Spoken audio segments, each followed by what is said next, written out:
विष्णुपादाय कृष्णपृष्ठाय भूतले श्रीमते भक्तिवेदांत स्वामी इति नामिने।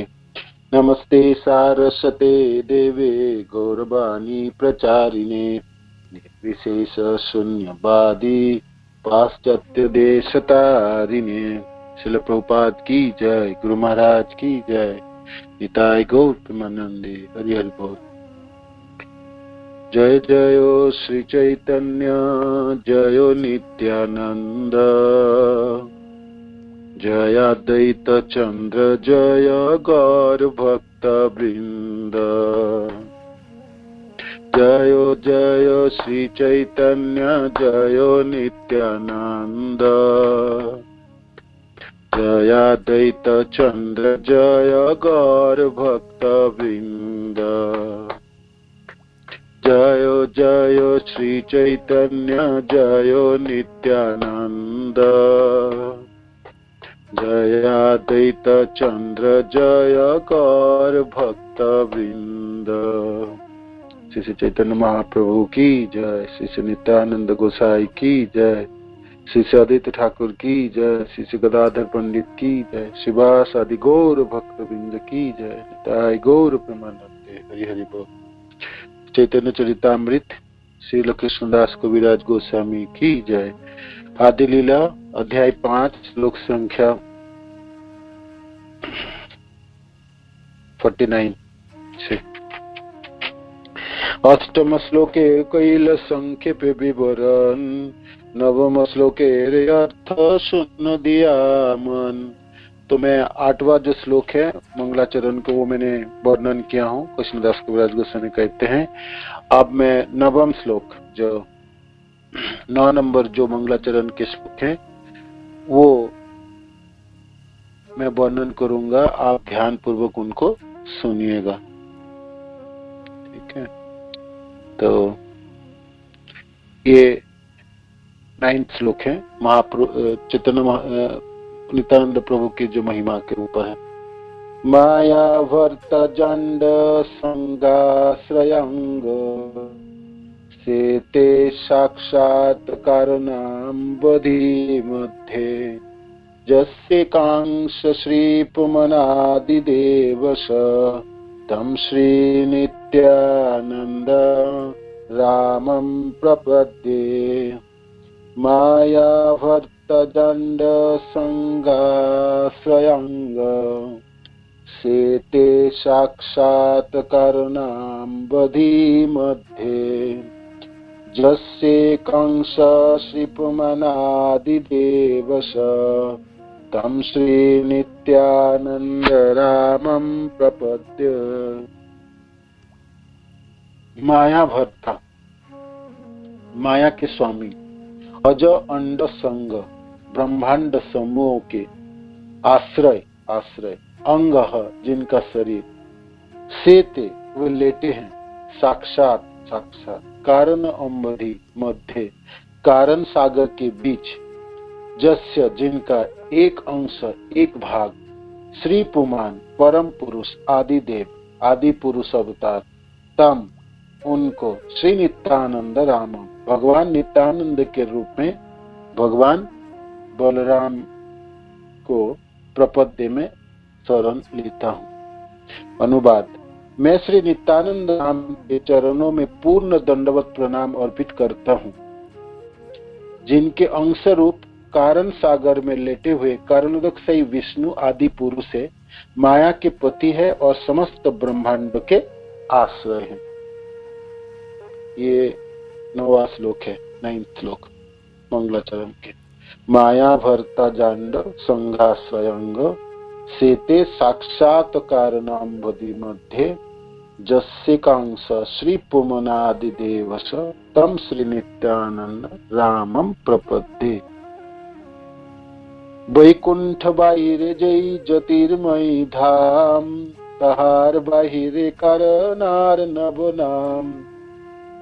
वैकुंठ ग्रहों के बाहर निर्विशेष ब्रह्म तेज है और इस तेज से परे करुणार नभ या कारण सागर है। तो ये जो हमारे ब्रह्मांड भौतिक संसार है, इसके ब्रह्मांड जो है, जो ब्रह्मलोक है, जो ब्रह्मा के लोक है, सबसे ऊपर ही है, उसके ऊपर आवरण है, इस ब्रह्मांड के 7 आवरण। उसके बाद ये कारण सागर शुरू हो जाता है। कारण सागर तथा इनको बीजा भी कहलाता है। और एक कारण सागर के ऊपर ब्रह्मलोक जो सिद्ध लोक है, जिसके वर्णन हम किए, ज्योतिलोक, और उसके ऊपर वैकुंठ लोक, और वैकुंठ लोकों के ऊपर सर्वोत्तम लोक है कृष्ण लोक। तो वैकुंठ ग्रह के बाहर निर्विशेष ब्रह्म तेज है, और इस तेज से परे कारण या कारण सागर है। इस श्लोक के तात्पर्य श्रील प्रभुपाद जिसमें लिखते हैं, जे निर्विशेष प्रकाशमान तेज जो निर्विशेष ब्रह्म कहलाता है, यह आध्यात्मिक आकाश में वैकुंठ ग्रह के बाह्य आकाश है। इस निर्विशेष ब्रह्म से परे महान कारण सागर है, जो भौतिक आकाश तथा आध्यात्मिक आकाश के बीच स्थित है। भौतिक प्रकृति इस कारण समुद्रों की गौण उत्पाद है। कारण समुद्र की जो मुख्य उत्पाद हो तो आध्यात्मिक जगत ही है, कारण सागर के गौण उत्पाद है ना, तो ये भौतिक प्रकृति है। जब कारण सागर में शयन करने वाले कारणोदक से विष्णु भौतिक प्रकृति पर दृष्टिपात करते हैं तो ब्रह्मांडों की सृष्टि होती है। कारणोदक से विष्णु के दृष्टिपात जब वे भौतिक प्रकृति के ऊपर पड़ता है, भौतिक प्रकृति तथा महत्व तत्व कहलाते हैं। जब मानव की सृष्टि रची नहीं गई तो आध्यात्मिक जगत हम इसी विराजमान रहते हैं। तो प्रलय के बाद जब सृष्टि रची जाएंगे तो कारणोदक से विष्णु जब दिक्पात करते हैं, इस महत्व तथ्य आध्यात्मिक जगत के आकाशों के कोने पे होते हैं, तो वहां पर दिक्पात करते हैं तो भौतिक ये महत्व तथ्य सक्रिय हो जाते हैं और भौतिक संसार की शुरुआत शुरू हो जाते, भौतिक सृष्टि की शुरुआत, भौतिक सृष्टि रचना शुरुआत हो जाते हैं। तो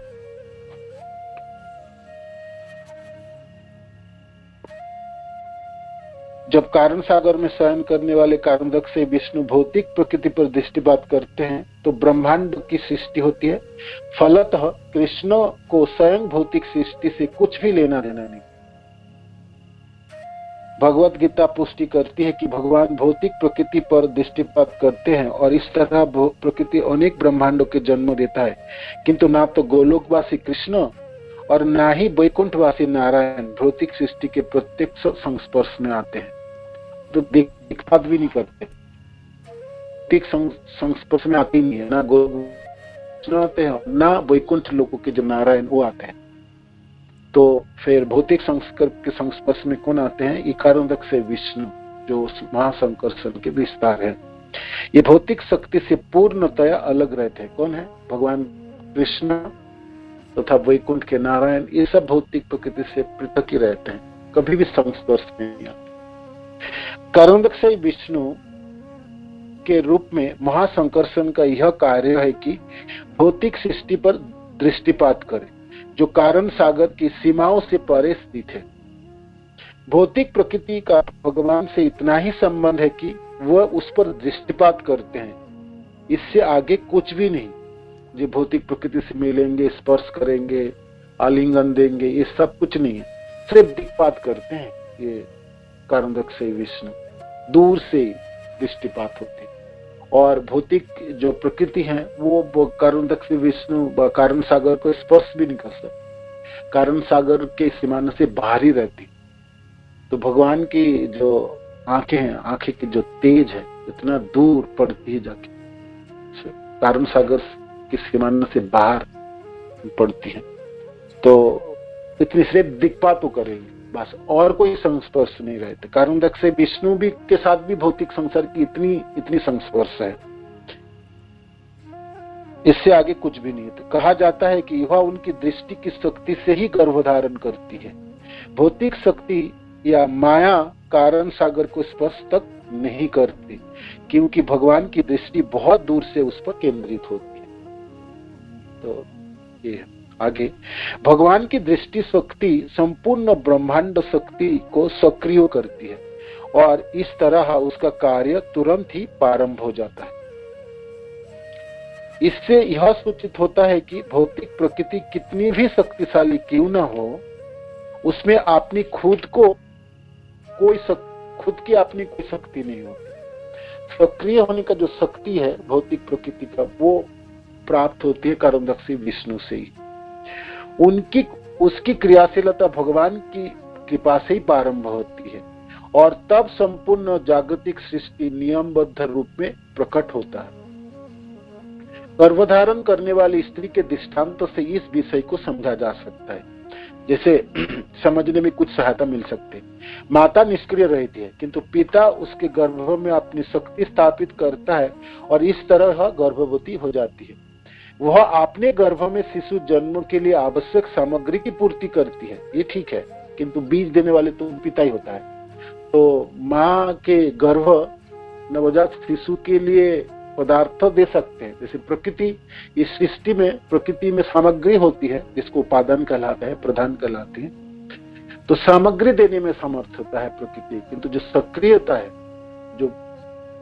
जो असली जो कारण है, वो तो पीछे पुरुष है, पुरुष अवतार है, कारणदक्षी विष्णु है। इसी प्रकार भगवान भी भौतिक प्रकृति को सक्रिय बनाते हैं, जिससे फिर यह विश्व के विकास हेतु सामग्री प्रदान करती है। भौतिक प्रकृति के दो भिन्न अवस्थाएं हैं। एक तो प्रधान कहलाती है, जो विश्व के विकास के लिए भौतिक सामग्री प्रदान करती है, एक प्रधान कहलाते हैं। भौतिक प्रकृति के दो अवस्थाएं, एक प्रधान है और एक माया है तथा प्रकृति। तो जो प्रधान है वो सामग्री प्रदान करती है। भौतिक संसार के रचना के लिए जो भी सामग्री है, मिट्टी, जल, अग्नि, वायु, आकाश, ये सब पदार्थ है ना, या तरह तरह के पदार्थ है यहाँ पर। तो ये पदार्थ तथा सामग्री प्रदान करती है, इसको प्रधान कहलाते हैं। और दूसरी माया कहलाती है, जो समुद्र के बुलबुले के समान क्षण भंगुर अपने अवयव को प्रकट करती है। भौतिक संसार के जो ढांचा बनते हैं, जो ढांचा, जो अवयव, ये माया तथा इसका बुलबुले के समान कहते हैं। कुछ समय तक बुलबुला इसलिए ये कुछ समय तक रहेंगे, उसके बाद नष्ट हो जाती है, स्थायित्व है, ठीक है। वास्तव में भौतिक प्रकृति को क्षणभंगुर अभिव्यक्ति मूलतः भगवान के आध्यात्मिक दृष्टिपात से उत्पन्न होती है। भगवान दिक्पात करते हैं, भगवान ही सक्रिय बनाते हैं भौतिक प्रकृति। अपने आप भौतिक प्रकृति सक्रिय नहीं हो सकती, है ना। इनके पीछे जो हाथ है, जो कारण है, वो कारणदक्षी विष्णु है, पुरुष खड़े हैं। भगवान सृष्टि के प्रत्यक्ष या सुदूरवर्ती कारण है, प्रत्यक्ष कारण है और सुदूरवर्ती कारण है। और भौतिक प्रकृति अप्रत्यक्ष या तात्कालिक कारण है। तो भौतिक प्रकृति के दो कारण है। तात्कालिक कारण तो भौतिक सृष्टि के प्रकृति है, और जिनके प्रत्यक्ष कारण है, जो सुदूरवर्ती कारण है, वो है कारणदक्षी विष्णु है।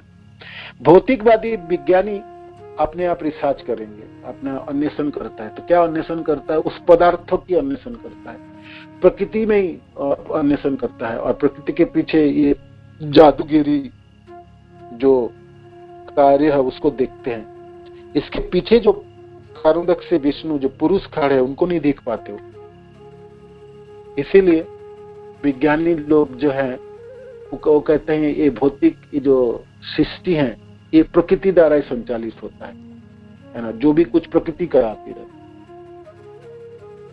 और इसीलिए वो लोग भगवान को नहीं मानते, ईश्वर विहीन सभ्यता को जन्म देते हैं, इसलिए प्रभुपाद लिखते हैं। और लोगों को जो मूल कारण उससे दूर ले जाता है ना। वो कभी भी नहीं सोच पाते जिसके पीछे जो मूल जो कारण है, जो कारणदक्षी विष्णु है, उसको ना समझ पाते, ना जान पाते, और ना प्रयास भी करते, है ना। और ये आधुनिक सभ्यता जो है, जो ईश्वर विहीन सभ्यता को जन्म दिया और सबों को गुमराह करते हैं और दूर ले जाते हैं, है ना, भगवान से दूर ले जाते हैं। तो भगवान से जब सबको दूर ले जाते हैं तो इस सभ्यता की क्या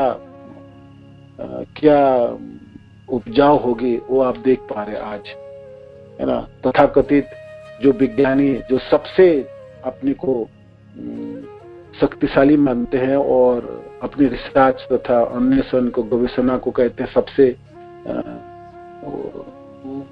उन्नत है, तो उस देशों की आज क्या हालत आप सब देख ही रहे हैं, है ना। तो ये जो आधुनिक सभ्यताएं हैं, ईश्वर विहीन सभ्यता है। भगवान को पीछे जो असली कारण है जो प्रत्यक्ष कारण है सृष्टि की, उसको नहीं देख पाते। वो सिर्फ प्रकृति को दिखता है, जो प्रकृति सब करा रहा है। तो मूल कारण को नहीं समझ पाते हैं। मूल कारण को ना जानकर भौतिक प्रकृति को ही सर्वे सर्वा मानना अज्ञान है। इसलिए प्रभुपाद लिखते हैं, ये अज्ञानता है, ये मूर्खामी है। भगवान श्री चैतन्य महाप्रभु आध्यात्मिक ज्ञान का दीप जलाकर इसी अज्ञान के अंधकार को दूर करने और समस्त जगत को प्रकाशित करने के लिए अपनी अहेतुक कृपा से प्रकट हुए। तो ये तो महाप्रभु की कृपा से चैतन्य चरितामृत के ग्रंथ आदियों के बारे हम इसको समझ पा रहे, पढ़ पा रहे, जान पा रहे। ये कारण तो कारण से विष्णु है, जो प्रकृति को संचार करता है, सक्रिय बनाता है। माया किस प्रकार कृष्ण के शक्ति से कार्य करती है, इसे समझने के लिए चैतन्य चरितामृत के रचयिता एक उदाहरण पेश करते हैं। अग्नि में रखी लोह के छड़ का दृष्टांत प्रस्तुत करते हैं। आग में एक लोह के दंड को आप रख दीजिए तो अग्नि से तप्त हो जाता है और बाद में वो अग्नि बन जाता है। वो अग्नि के संस्पर्श में लोहे के जो दंड है, छोड़ है, वो अग्नि बन जाता है और अग्नि के जैसा ही वो ताप प्रदान करता है और दाहिका शक्ति भी होती है। किंतु वो उसको अग्नि से निकाल लीजिएगा और फिर लोहे के दंड में रूपांतरित। तो उनकी जो दाहिका शक्ति है ये लोहे के दंड की, वो अग्नि के संस्पर्श में हुई। तो इसे भौतिक प्रकृति की जो क्रिया करने की जो शक्ति है, जो सक्रियता है, तो वो भगवान के शक्ति से शक्तिमान है, वो अपने आप नहीं हो सकते। तो ये उदाहरण पेश होती है चैतन्य चरितामृत में। एक और उदाहरण है, जैसे एक उदाहरण और है यहाँ पर दिया गया। भौतिक प्रकृति के कार्य अपितु पदार्थ के माध्यम से प्रकट भगवान के शक्ति की क्रिया तथा प्रतिक्रिया होती है। भौतिक प्रकृति अपने क्रिया प्रतिक्रियाओं से संचालित नहीं हो सकती। ये क्रिया प्रतिक्रिया भगवान के शक्ति द्वारा ही निर्धारित होता है, संचालित होते हैं। जैसे विद्युत शक्ति तावे के माध्यम से संचालित है, किंतु इसका अर्थ यह नहीं होता कि तावा ही बिजली है। जैसे बिजली से हम जानते हैं जो हीटर चलती है, तो कोई कहे तो हीटर ही बिजली है, तो ये तो मूर्खामी होगी ना। बिजली से वो तवे गर्म होता है, हीटर गर्म होती है, तो वो जो बिजली घर से आते हैं और बिजली कोई पैदा कराता है, बिजली की सरबराह करते हैं, बिजली की संचालन देते हैं, बिजली से वो गर्म होती है तवे और फिर खाना बनती है। किंतु कोई मूर्ख कहे जी ये तवा ही बिजली है, तो वो तो मूर्खामी होगी। तो इसलिए आजकल तथाकथित विज्ञानी तथा जनों की बात है जी, ये जो प्रकृति है यही सब कुछ कराती है, इन्हीं में सब कुछ शक्ति है। तो ये दो उदाहरण द्वारा तो बात वर्णन करते हैं जी, ये एक मूर्खामी है और गलत है। इसी तरह प्राकृतिक नियमों के मायाजाल के पीछे एक महान पुरुष रहता है, जो विद्युत केंद्र के यांत्रिक अभियंता जैसा व्यक्ति होता है। उन्हीं के बुद्धि से यह संपूर्ण सृष्टि व्यवस्थित रूप से परिचालित होता है। तो ये है कारुणिक से विष्णु जब दिक्पात करते हैं, तब भौतिक संसार की जो महत्व में आलोड़न उत्पन्न होती है, सक्रियता उत्पन्न होती है और फिर सारे सृष्टि रचती है, रचा जाती है। तो भौतिक प्रकृति में शक्ति नहीं है। भौतिक प्रकृति शक्ति प्राप्त करते हैं भगवान से, धर्म से, विष्णु से। ठीक है, तो ये तरह तरह के उदाहरण से श्रील प्रभुपाद इनके समझाने के लिए इस श्लोक की तात्पर्य लिखते हैं। आगे, वैकुंठ बेड़िया एक आछे जल निधि, अनंत अपारतार नहीं कय अवधि। वैकुंठ के चारों ओर अपार जल राशि है। आगे कबीरदास गोस्वामी आपको समझाएंगे सारे श्लोकों में ये कैसा है कारण सागर, तो उसका थोड़ा वर्णन कर रहे हैं। वैकुंठ के चारों ओर, जो वैकुंठ जगत है उसमें वैकुंठ के चारों ओर अपार जल राशि है, जो अनंत है। जल निधि, जल की सागर है, वो अनंत है, अगाध है और असीम है। सीमा सीमा नहीं है ना, अगाध जल राशि है। वैकुंठे पृथ्वीवादि सकल चिन्मय, माइक भूतेर तथी जन्म नहीं है। तो वैकुंठ में पृथ्वी, जल, अग्नि, वायु तथा आकाश सभी आध्यात्मिक हैं, वहां भौतिक तत्व नहीं पाए जाते। जैसे इस संसार में हम देखते हैं, है ना, भूमि, रप, नल, वायु, मिट्टी, जल, अग्नि, वायु, आकाश, ये सब पदार्थ है, ये भौतिक पदार्थ है, इनमें चिन्मयता नहीं है, ये जड़ है। किंतु जो आध्यात्मिक जगत में, कारण सागर में, पूर्व में जो पृथ्वी, जल, अग्नि, आकाश, वायु तथा ये सब है, वो सभी आध्यात्मिक है, तो वहां भौतिक तत्व नहीं पाए जाते। इसलिए कारण सागर की जो जल है, जिसको हम जल कह रहे, वो जल भी चिन्मय है। चिन्मय जल से ही परम कारण, जार एक कना गंगा पतित पावन। तो ये जो विरजा है तथा कारण सागर है, कारण सागर की जल ये भी दिव्य है, ये कोई पदार्थ नहीं है, भौतिक पदार्थ नहीं। जैसे यहाँ के समुद्र के जल नमक वाली होते हैं और ये पदार्थ है, ये चिन्मय नहीं है, जड़ है। तो आध्यात्मिक जगत में कारण सागर की जल चिन्मय है। तो उनका एक उदाहरण पेश करते हैं कविराज गोस्वामी जी। उसी कारण सागर की एक कना, एक गंगा जी बने। आप सब जानते हैं, जब भगवान वामन बलि महाराज के सभा में पधारे और 3 भूमि पद मांगे, तो बलि महाराज ने अंगीकार किए थे। तो भगवान एक पद ऊर्ध्व लोकों की तरफ बढ़ाए। तो भगवान की ये चरण, ऊर्ध्वपदी जो चरण है, ब्रह्मा के लोक होते हुए इस ब्रह्मांड के आवरण को भेद दी। भगवान के नखुन से आवरण भेद, 7 आवरण को भेद भेद भेद भेद के। तो भगवान के चरण कारण सागर को स्पर्श किए और कारण सागर के जल चूने लग गया अपने चरणों से। वो जल को ब्रह्मा जी ने अपने कमंडल में धारण किए थे और वही जल गंगा जी के रूप में बाद में इस धरती में भगवान शिव के जटा से धारण करके प्रवाहित हुई गंगा, कथा आप जानते हैं। तो उसी कारण सागर के एक कणा से, जो भगवान के चरणों से जुड़े थे, वो जलों से ये गंगा जी हैं। तो आप जानते हैं गंगा जल कितने पवित्र है और चिन्मय है। ऐसे भी गंगा जल, मनुष्य जब शरीर छोड़ता है तब अस्थि विसर्जन होता है, करता है जो उनकी मुक्ति लाभ करे। गंगा पवित्र करने वाले, गंगा के तट पे रहने वाले, गंगा जी में स्नान करने वाले, गंगा जी को पान करने वाले, सब महिमा आप जानते हैं। गंगा जी की अपार महिमा है और गंगा की ये जो गंगा जी की अपार महिमा तथा शक्ति है, सामर्थ्य है, ये कारण सागर की एक बूंद है। तो आप सोचिए क्या अद्भुत शक्ति और महिमा होगी इस कारण सागरों की, वह बिरजा जिसको हम कहते हैं, बिरजा की जलों की। ये चिन्मय जल है ना। यहाँ पर कविराज गोस्वामी कहते चिन्मय जल से ही परम कारण, जार एक कणा गंगा पतित पावन। पतित पावन गंगा उन्हीं की एक कणा है, एक बूंद है।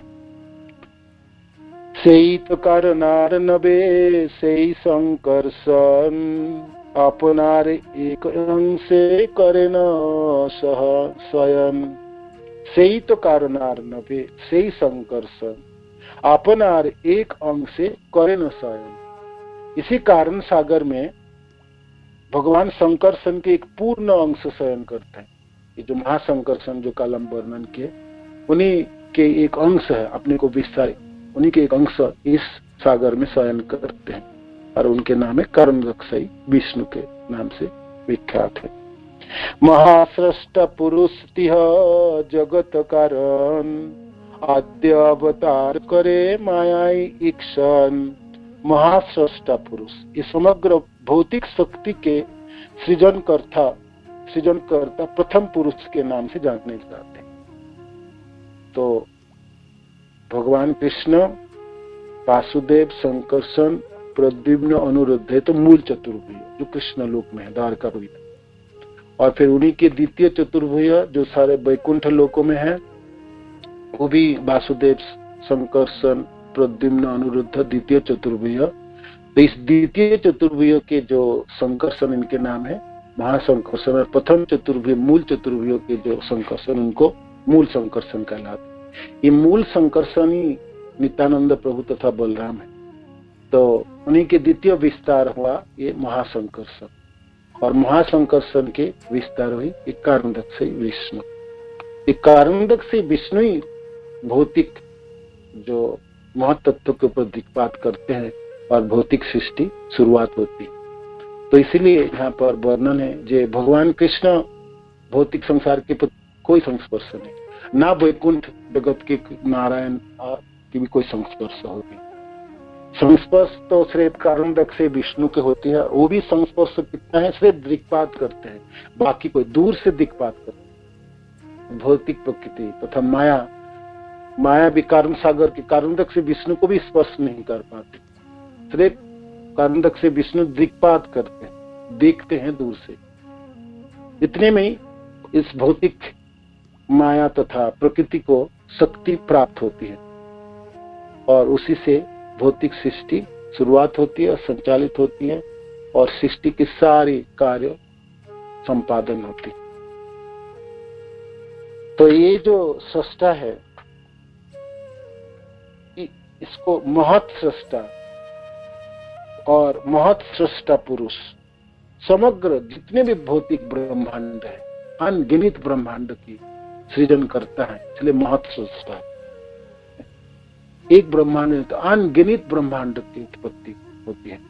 कारणदक से विष्णु की विशाल शरीर, प्रकांड शरीरों से अनगिनत ब्रह्मांड की उत्पत्ति होती है, इसलिए महत सृष्टा पुरुष। यह जगत कारण, जगत के कारण है, प्रत्यक्ष कारण है, सुदूरवर्ती कारण है किंतु प्रत्यक्ष कारण है। और तात्कालिक कारण तो प्रकृति है, ठीक है, भौतिक प्रकृति तात्कालिक कारण तथा अप्रत्यक्ष कारण। आद्य अवतार करे माया ईक्षण, ये समस्त ब्रह्मांड के कारण एवं प्रथम पुरुष अवतार माया के ऊपर दृष्टिपात करते हैं। माया शक्ति रहे कारण आब्दिर बाहिरे, कारण समुद्र माया परसिते नरे। माया जो शक्ति रहे कारण आब्दिर बाहिरे, कारण सागर के बाहर ही रहती है माया शक्ति। कारण समुद्र माया परसिते नरे, ये माया शक्ति जो है भगवान की, वो कारण सागर को स्पर्श नहीं कर सकते। माया शक्ति कारण सागर के बाहर निवास करती है, माया इसके जल को स्पर्श नहीं कर सकती। माया की अधिकारी नहीं है आध्यात्मिक जगत में प्रवेश की, है ना। आध्यात्मिक उससे भौतिक जगत में ही रहती, भौतिक जगत की अधिष्ठात्री है, भौतिक संसार को संचालित करती है। आध्यात्मिक जगत में तो भगवान की जोग माया शक्ति वह सच्चाई। तो इसलिए माया शक्ति कारण सागर के बाहर निवास करती है और माया इसके जल को स्पर्श नहीं कर सकती। सेई तो माया दुई विधय अवस्थिति, जगतेर उपादान प्रधान प्रकृति। इसलिए उस माया की अस्तित्व दो प्रकार की होती है। माया की अस्तित्व कितने प्रकार की होती है? दो प्रकार की होती है। एक प्रधान कहलाती है, सही तो मायार दुई विध अवस्थिति, जगतेर उपादान प्रधान प्रकृति। तो एक तो प्रधान है तथा उपादान कहलाता है इसको, और दूसरा है प्रकृति कहलाता है। एक प्रधान है और दूसरा है प्रकृति है। माया की दो अवस्थाएं, एक प्रधान और दूसरा प्रकृति कहलाते हैं। यह भौतिक जगत के अवयव की पूर्ति कराती है। जो प्रधान है ये तो उपादान सामग्री प्रदान कराती,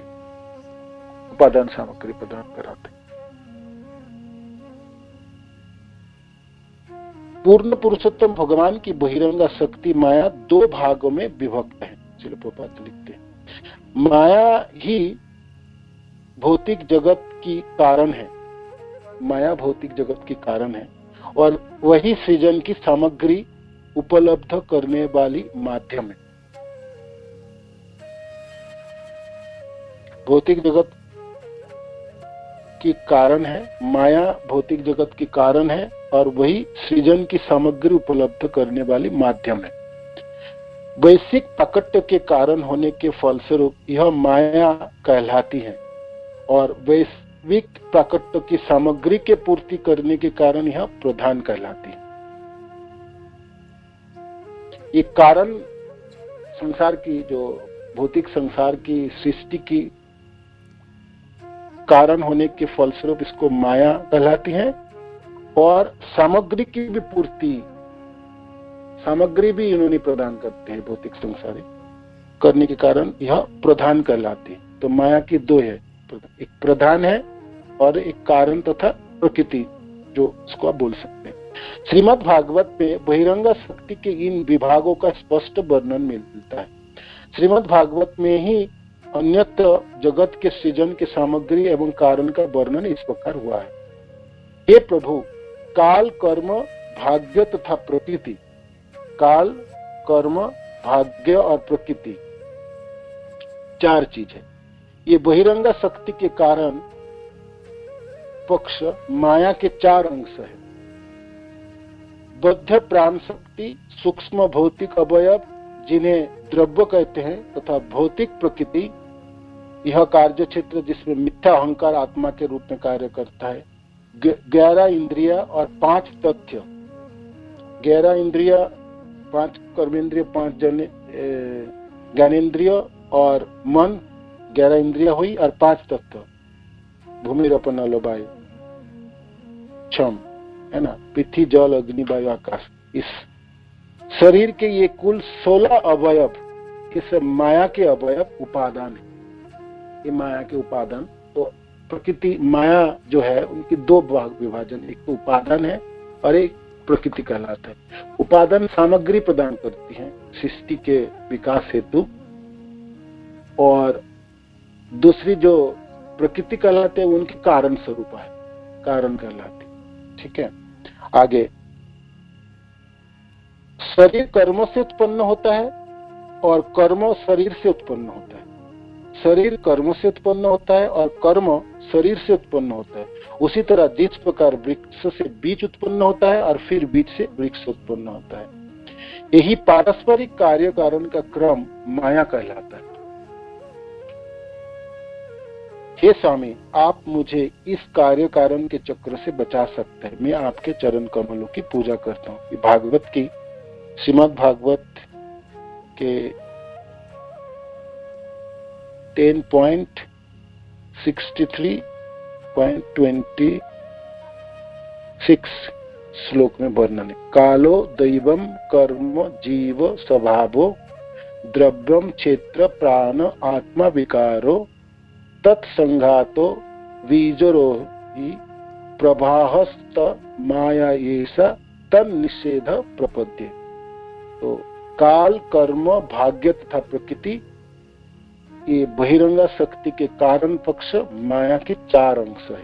काल, कर्म, भाग्य या प्रकृति, ये चार माया के अंश है। और उपादान जो है 16 उपादान, वो वर्णन हो इसमें। और माया की जो दो भाग है, उपादान और प्रकृति, उसकी वर्णन है। आगे श्रील प्रभुपाद लिखते हैं, यद्यपि जीव मुख्य रूप से माया के कारण अंशों से संबंधित है, फिर भी इसका संचालन माया के अवयव द्वारा होता है। माया के कारण अंशों में 3 शक्तियां कार्यरत रहती है। तो अवयव की बात हुई, उपादान की बात हुई, अब आई उनकी कारण स्वरूप प्रकृति जो है, माया के जो कारण अंश है, उनमें 3 शक्ति कार्य करती हैं, ज्ञान, इच्छा तथा कर्म। उपादान में काल, कर्म, भाग्य तथा प्रकृति 4 थे 16 अवयव थे, उपादान 16 उपादान की था बात आई, और इसमें 4 आई शक्ति, ज्ञान, इच्छा तथा कर्म। भौतिक अवयव प्रधान के रूप में माया की अभिव्यक्ति होती है। दूसरी शब्द में जब माया के 3 गुण सुप्त अवस्था में रहते हैं तो वे प्रकृति अव्यक्त या प्रधान रूप में रहते हैं। अव्यक्त शब्द प्रधान का दूसरा नाम है। अव्यक्त अवस्था में भौतिक प्रकृति विविधता से रहित होती है। यह विविधता माया के प्रधान अंश द्वारा व्यक्त होती है। अतः प्रधान शब्द अव्यक्त या प्रकृति से अधिक महत्वपूर्ण है। तो जब सृष्टि नहीं रची जाती, जब प्रलय सब कुछ होता, जो महत्व तत्व है, तो अव्यक्त, वहां से विविधता ही नहीं होती, अव्यक्त के बीज के रूप में पड़ी रहती है। जो इस भौतिक शक्ति, जो माया, जो आध्यात्मिक जगत आकाशों के कोने में रहते हैं, और उसमें जब भगवान दिक्पात होती है तब ये सक्रिय होती है, और उसमें व्यक्त दोबारा शुरुआत हो जाती है। सृष्टि कार्य सूत्र शुरुआत हुई तो व्यक्तता प्रधान अवस्था थी। तो ये माया की 2 अवस्थाओं की वर्णन है। इस श्लोक के तात्पर्य श्री प्रभुपाद जी वर्णन करते हैं। एक उपादान जिसको प्रधान कहलाता है, उपादान देने वाली, और दूसरा कारण स्वरूपा है जो प्रकृति कहलाती है।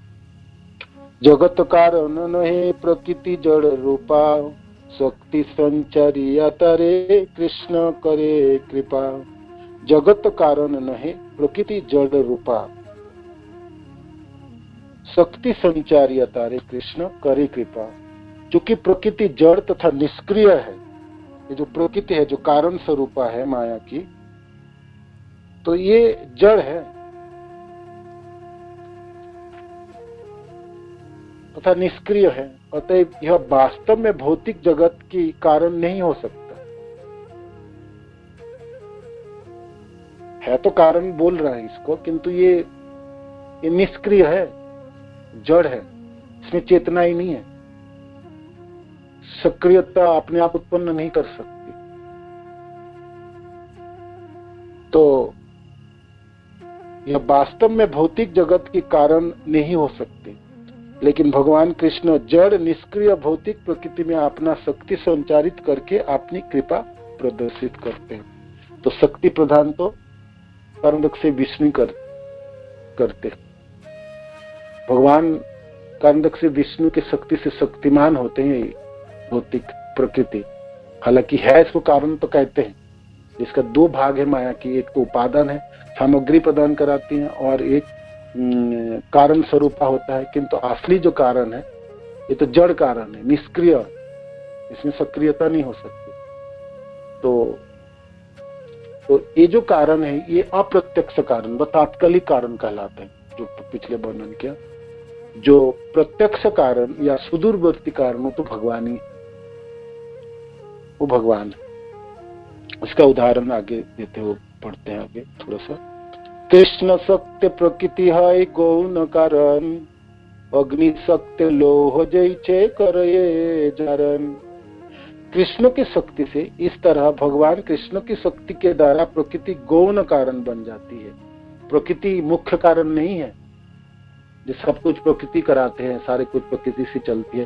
प्रकृति कारण है, किंतु ये गौण कारण है। मुख्य कारण तो भगवान कृष्ण की शक्ति है। ये कारण से विष्णु ये दृक्पात है, ये मुख्य कारण।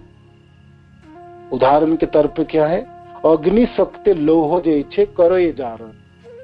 जैसे अग्नि, आग में आप एक लोहा के दंडों को छोड़ दीजिए तो कुछ समय के बाद वो खुद भी आग बन जाता है। इसका अर्थ नहीं है जो लोहा आग बन गया, वो अग्नि के संस्पर्श में अग्नित्व प्राप्त होता है। आप अग्नि से निकाल लीजिए, उसका अपना कोई अग्नित्व नहीं हो, वो लोहा ही रहे। तो ये उदाहरण, अग्नि के अंदर डाल दीजिए तो वो अग्नित्व प्राप्त हो जाता है। जैसे दिखने के लगता है वो हो, ये तो खुद अग्नि है, ताप देने में सक्षम है ना। तो ऐसे ही इस भौतिक संसार के प्रकृति सक्षमता प्राप्त करता है भगवान के संस्पर्श के माध्यम से। भगवान के संस्पर्श में है, भगवान से शक्ति से शक्तिमान होके वो संचालित होती है। और पता हम लोगों को लगता है कि ये अपने आप संचालित होगी, चल रही है। जैसे एक लोहे की छोड़ को, दंड को अग्नि में छोड़ दीजिए, उसमें थोड़ी देर बाद अग्नित्व प्राप्त होगा, तो बाहर से आपको पता नहीं चलेंगे, जिसमें वो उसमें भेद नहीं चलेंगे, तो आप सोचेंगे जो अग्नि ही है। किंतु ये उसको निकाल लीजिए अग्नि से, मेन जो अग्नि जहां पर नहीं रहता, तो फिर उसका अपना अग्नित्व प्राप्ति नहीं होंगे, वो शक्तिमान नहीं हो, वो परिणत नहीं हो सकता। ऐसी इस भौतिक प्रकृति है तो कारण है, किंतु ये मुख्य नहीं है, गौण कारण है। तो माया की जो दो अवयव, दो जो पृथक, एक तो उपादान कारण, उपादान देते हैं, है पदार्थ होती है, उसमें सब कुछ होता है। जैसे माँ के गर्भ में शिशु होते हैं, तो शिशु को खिला पिला के बड़ा करने की जो पदार्थ है वो माँ के गर्भ में है, किंतु बीज देने वाले तो पिता ही होते हैं, है ना, बीज देने वाले तो पिता। एक उदाहरण ये था। दूसरे उदाहरण में लोहे के दंड की अग्नित्व प्राप्ति ये हुई। आगे, अतएव कृष्ण मूल जगत कारण प्रकृति कारण जैछे अजागला स्तन। अतएव कृष्ण मूल जगत कारण, तो जगत के जो कारण है, मूल जो कारण है वो तो कृष्ण है, वो कृष्ण है। प्रकृति तो प्रकृति है, मूल कारण नहीं है, प्रकृति गौण कारण है। और प्रकृति की क्या एक उदाहरण पेश किया, अद्भुत उदाहरण कृष्णदास कविराज गोस्वामी कहते हैं, जैसे अजागला स्तन, बकरी के गले में भी स्तन होते हैं, किंतु उसमें दूध नहीं निकलेंगे, देखने में स्तन के जैसा लगता है। बड़े बड़े बकरी होगा ना, आप गले में देखेंगे स्तन जैसा लगता है देखने, अजागला स्तन। अतः भगवान कृष्ण इस जगत के प्राकट्य के मूल कारण है। प्रकृति तो बकरी के गले से लटकने वाले उन स्तनों की भांति है जिसमें दूध नहीं निकलते, देखने में दूध के जैसा लगता है। तो प्रकृति देखने में लगता है चलायमान है, शक्तिशाली है और अपने आप सब कुछ कर रहा है, अद्भुत है ना। लगता है कि प्रकृति सब कुछ है, सुबह होता, शाम होता, दोपहर होता, प्रकृति अपने आप में परिवर्तन होता है, प्रकृति में सब कुछ उपजय होता है, एक दिन नष्ट हो जाता है, मतलब सब अपने आप कर रहे हैं जैसे सब कुछ लगता है। अद्भुत है ये सृष्टि, वैचित्रमय है ना। तो किंतु इसके पीछे पुरुष है, इसके पीछे कांदक से विष्णु है, तो भगवान कृष्ण है खड़े। प्रकृति की अपना कोई शक्ति नहीं है। जैसे बकरी के गले में जो स्तन है उसमें दूध नहीं निकलते, देखने में उस स्तन के जैसा है लगता है, अजागला स्तन है ना। वो ऐसे ही देखने में ये लगते हैं जो सब कुछ देने वाले, सब कुछ करने वाले, किंतु उसमें कोई सामर्थ्य नहीं है, वो देखने में है जैसा, देखने में जैसा है। तो देख के धोखा मत रहो। जैसे बकरी के गले में स्तन देख के आप सोचो वहां से दूध निकल आएगा, नहीं निकलते, देखने में ऐसे अवयव बना ले, ऐसा है। तो ये एक अद्भुत उदाहरण, सुंदर उदाहरण, अजागला स्तन। अतएव कृष्ण मूल जगत कारण प्रकृति कारण जैसे अजागला स्तन। ठीक है, यहाँ तक पढ़ते आगे हैं, कल पढ़ेंगे थोड़ा सा, है ना। और इसमें आगे थोड़ी सी ना वो प्रभुपाद के तात्पर्य है, उसमें थोड़ी सी पॉइंट बना के आपको बताना, मेरे पास समय नहीं थे तो मैंने पढ़ नहीं पाया। तो ये श्लोक संख्या 61 का हमने पढ़े, तो उसके तात्पर्य का वर्णन करें। बहुत सुंदर है श्रील प्रभुपाद की। जे प्रकृति देखने में तो लगता है सब कुछ करने वाले और अद्भुत इनकी और चलायमान है, तो बड़े बड़े लोगों की भावनाओं को भी ऐसे इसमें भ्रमित हो जाते हैं और लगता है कि सब कुछ प्रकृति से है हो रहा है ना, अपने आप सब कुछ हो जाता है। तो यहाँ पर ये उदाहरण व्यक्त है, देखने में ऐसे लगता है ना, किंतु मूल कारण तो कृष्ण है। गौण कारण प्रकृति है, ठीक है, सृष्टि की, किंतु मूल कारण जो है कृष्ण है, मूल कारण कृष्ण। ठीक है, हरे कृष्ण। चलो प्रभुपाद की जय, गुरु महाराज की जय, निताय गौ प्रेमानंद।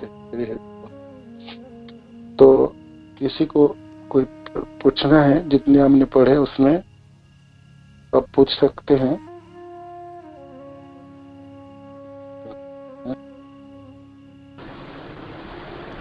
हरे कृष्ण प्रभु जी, धन्यवाद प्रभु जी। धन्यवाद माता जी, धन्यवाद। प्रभु जी, जो हमने अभी ये 4 पढ़े, वासुदेव, संकर्षण, हम लास्ट क्लास से पढ़ रहे हैं। और वासुदेव, संकर्षण, प्रद्युम्न, अनिरुद्ध।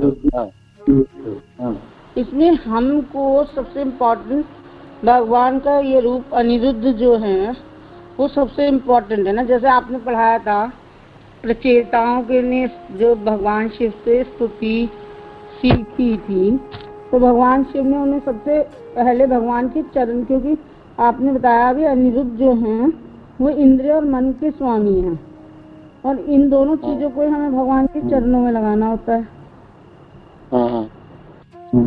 तो हमें हमारी प्रार्थना भगवान अनिरुद्ध से होनी चाहिए, जिनको सूर्य का स्वरूप बताया, मतलब सूर्य उनका स्वरूप बताया गया।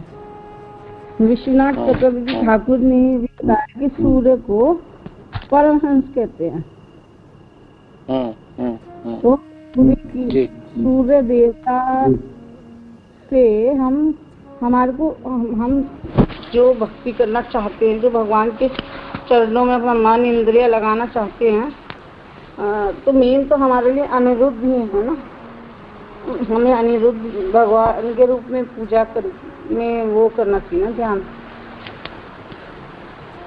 क्योंकि हमारा लक्ष्य तो भगवान के चरण प्राप्त करना। अनिरुद्ध मैंने मन की है। अनिरुद्ध मन की है ना, इंद्रिय जी, मन और इंद्रिय। मन इंद्रिय, तो जो कल हम वर्णन कर रहे थे, ठीक है। और प्रचेताओं की जो शिक्षा दी है भगवान शिव ने, तो उसमें अनिरुद्ध भगवान की पास वर्णन आई, और वो सब प्रार्थनाएं आई, ठीक है ना। और जो आपकी क्या कहते हैं, संकर्षण भगवान की जो प्रार्थनाएं हैं, वो जो चित्रकेतु महाराज द्वारा वो प्रार्थना ही है भागवत में, संकर्षण भगवान की।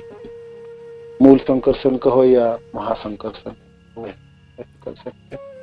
तो हम तो सहज करने के लिए हमारे लिए सब कृष्ण ही है, कृष्ण के ही है ना, किंतु ये विभाजन है, इतने सूक्ष्म है, और चैतन्य चरितामृत में इसकी विशद वर्णन है ये सब चीजों। तो भक्त के मनों में भावना प्रश्न भी होते थे, भाई इतने 4 विभाजन क्यों हुए? तो उसके ये श्रील प्रभुपाद श्लोक संख्या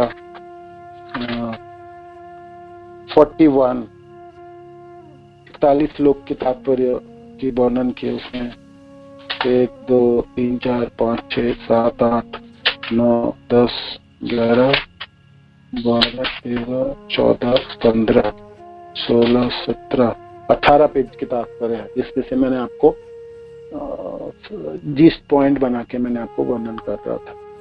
आपको और भी जानना है अच्छे से, तो वो आप थोड़ा पढ़िएगा 41 श्लोक के तात्पर्य इसी अध्याय के, तो आपके और भी थोड़ा प्रश्न के उत्तर मिल जाएंगे। और याद रख सकते हैं आपने, ये चतुर्भुज के ये भगवान इस चीजों के लिए और ये भगवान इस चीजों के लिए, है ना। तो ऐसे करके आप कर सकते हैं, याद रख सकते हैं। हरे कृष्ण। हरे कृष्ण प्रभु जी, धन्यवाद।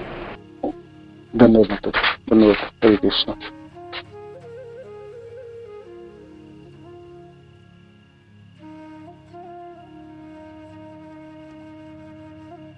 और किसी को कोई प्रश्न है, पूछना है कुछ? यहाँ समाप्त करते हैं क्लास।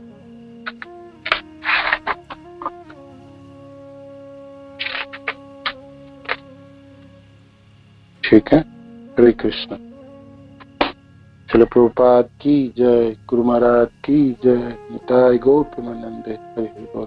वंशाकल्पतरुभ्यश्च कृपा सिन्धुभ्यैव च पतितानां पावनेभ्यो वैष्णवेभ्यो नमो नमः।